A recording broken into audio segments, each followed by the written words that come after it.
អ្នកដែលខ្ញុំទុកចិត្តបំផុតបែរជាបាត់ចិត្តខ្ញុំទៅពីសន្យាដែលធ្លាប់អានមកហើយពេលនេះคล้ายជាផេះរលីពេលរំដែលខ្ញុំប្រគល់ឲ្យเธอអ្នកកុំពីគ្មានសល់ក្បត់ស្នេហ៍មួយនេះឈឺចាប់ជាមួយទាំងអស់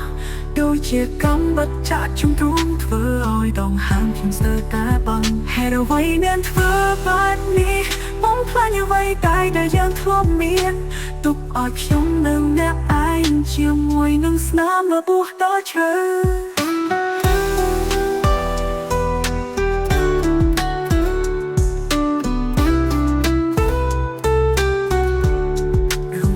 អ្នកជាមួយគេ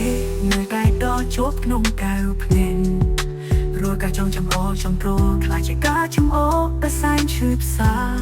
ខ្ញុំព្យាយាមស្វែងរកហេតុផលតែរកមិនឃើញអ្វីដែលខ្ញុំទទួលបានត្រឹមតែភាពឈឺចាប់អត់ន័យ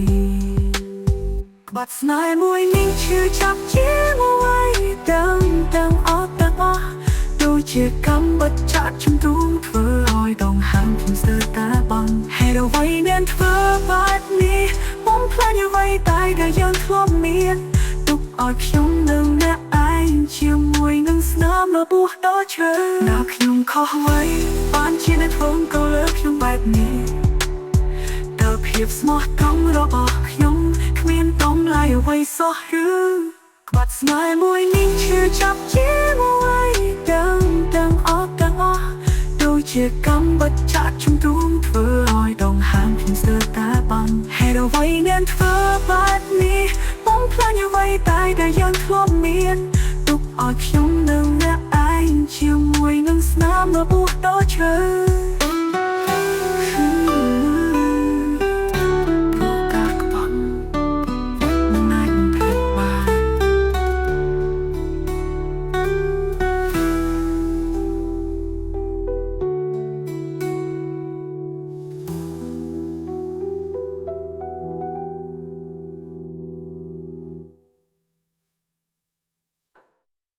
กับភ្នែកហូរអត់ឈុំពេលដឹងការពិតក៏សែនឈឺចាប់អ្នកដែលខ្ញុំទុកចិត្តបំផុតបែរជាបាត់ចិត្តខ្ញុំទៅពីសន្យាដែលធ្លាប់អាយមកហើយពេលនេះคล้ายជាផេះរលីតែដងដែលខ្ញុំប្រគល់ឲ្យเธอអ្នកកុំពីគ្មានសល់ក្បត់ស្នេហ៍មួយនេះឈឺចាប់ជាមួយទាំងអស់ដូចជាកម្មបច្ចៈជំទ្រូ